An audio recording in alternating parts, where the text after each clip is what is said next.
আসসালামু আলাইকুম প্রিয় দেশবাসী, আমার কথা শোনার জন্য সবাইকে ধন্যবাদ। ভাই, বাংলাদেশে বর্তমানে ডাক্তার ইউনূসে বাংলাদেশের দায়িত্ব নিছে, বা আরও ছাত্র 14 জন, বা নজরুল স্যার, সবাই 14 জন মিলে মোট বাংলাদেশের দায়িত্ব নিছে। তা আমার কথা হয়েছে যে দায়িত্ব নিয়ে বসে থাকলে লাভ হবে না, বসে থাকলে হবে না।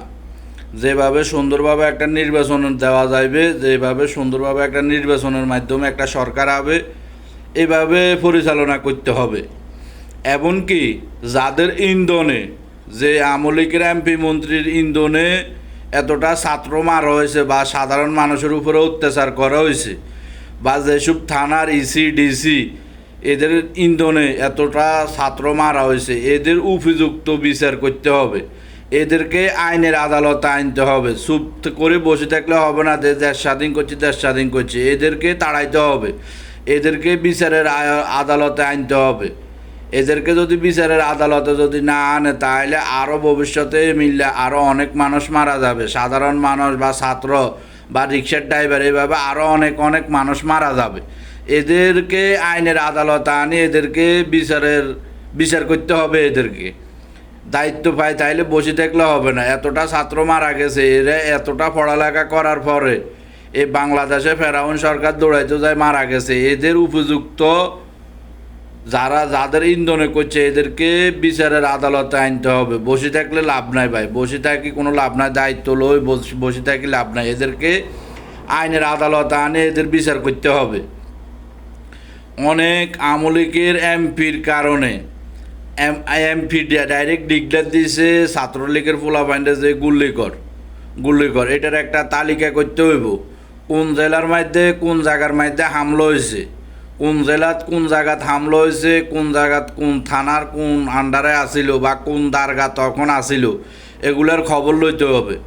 বা ফোন রেকর্ডিং বার করতে হইব। ফোন রেকর্ডিং কোন এমপিএ অর্ডার দিয়েছে যে গুলি করার লাই, কোন এমপিএ ছাত্রলীগের হোলাইন্ডে নামাইছে, এটার খবর লইতে হবে। ফোন রেকর্ডিং বাইর করতে হবে।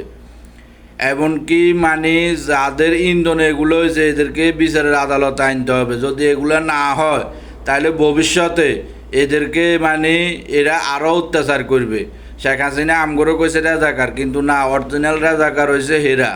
যাদের ইন্ধনে এতটা সাধারণ মানুষ মারা গেছে, এতটা ছাত্র মারা গেছে, অরিজিনাল রাজাকার হেরা। এই রাজাকারগুলো যদি না ধরে বিচারের আদালতে না আনে, তাইলে কিন্তু বাংলাদেশে আরও অনেক সাধারণ মানুষ কিন্তু মৃত্যু হবে। এরা ওই কয় যে কুত্তার লেজ, সারা জীবনও যদি চুঙ্গার মধ্যে রায় সোজা হয় না। এদেরকে সোজা করতে হইব জেলের মাধ্যমে। বা যে শেখ হাসিনা এদের নেত্রী যে আয়নাঘর বানাইছে, ওই আয়নাঘরের ভিতরে এদেরকে রাখতে হবে। আয়নাঘরের ভিতরে রাখি টপসাই এদেরকে মারতে হবে। আপনাদেরকে অনুরোধ জানাইতেছি, যারা বাংলাদেশের বর্তমানে দায়িত্ব নিয়েছেন, আপনারা, আমি ছোট মানুষ, আমার কথা যদি আপনাদের কান পর্যন্ত যায়, আপনারা এগুলা যেভাবে হোক এগুলো আপনারা জাস্টিফাই করে দেখবেন। যাদের ইন্ধনে এগুলো হয়েছে, এদেরকে আইনের আদালতে আনে এদের বিচার হবে। যদি আপনারা এগুলার বিচার না করেন, তাহলে কিন্তু এই রাজাকারের বাচ্চারা আরও অনেক মানুষদেরকে মারবে। হাসিনা আমগরে রাজাকার কইছে, কিন্তু আসলে আমরা রাজাকার ন, অরিজিনাল রাজাকার এর দলের মানুষ মানুষ হয়ে মানুষরে কিভাবে মারে, মানুষ হয়ে মানুষরে কিভাবে মারে, এগুলা আপনারা জাস্টিফাই করে দেখবেন। এগুলা আপনারা জাস্টিফাই করে দেখবেন। ফোন রেকর্ডিং বাইর করবেন। ফোন রেকর্ডিং বাইর করে এগুলা জাস্টিফাই করে দেখি এদেরকে বিচারের আদালতে আনতে হবে। এদেরকে বিচারের আদালতে আনতে হবে, আনি এদেরকে উপযুক্ত বিচার করতে হবে। এদের উপযুক্ত বিচার করতে হবে।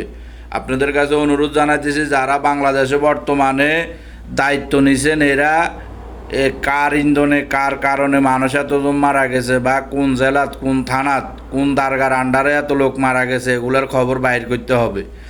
এমনকি যারা এই সরকার ক্ষমতাতে আসুক, যারা এই দেশ স্বাধীনে মারা গেছে, যে ছাত্ররা মারা গেছে, যাদের অনেকজনের তো মৃত্যুর কোনো তালিকা নাই, যাদের তালিকা হয়েছে, এদেরকে প্রতি মাসে একটা ধার্য করে দেওয়া হবে যে এই টাকাটা প্রতি মাসে ধার্য করে দেওয়া হবে, এই টাকাটা পাবে। এরকম একটা ধার্য করতে হবে। নয় এদের ফ্যামিলি কিভাবে চলবে। অনেকজনে পড়ালেখা করাইছে অনেক আশা নিয়ে, যে এরা অনেক উপরে যাবে, রুজি করবে, রুজির টাকা খাবে, এরা তো এখন মারা গেছে, এদের ফ্যামিলি কিভাবে চলবে? এগুলার একটা তালিকা আছে, যে ওই তালিকা জাস্টিফাই করি সবাই রে সরকারি যে কোটাকারে যে অ্যামাউন্ট আছে ওই অ্যামাউন্ট থেকে এদেরকে একটা দাহ্য দেওয়াটা অতি জরুরি দরকার, নয় এদের ফ্যামিলি কিভাবে চলবে? আপনারা সবাই জায়গা থেকে আপনারা প্রতিবাদ করে যান, দেখবেন এদের একটা মানে যারা মারা গেছে এদের একটা মানে ক্ষতি, যে ক্ষতিটা হয়েছে যখন প্রতি মাসে এর মা হোক বাপ হোক বা যারা বিয়ে করছে এদের ফ্যামিলি মানে ওয়াইফ হোক, এদেরকে প্রতি মাসে একটা টাকা দেওয়া হবে, এরকম একটা দাহ্য করতে হইব ভাই।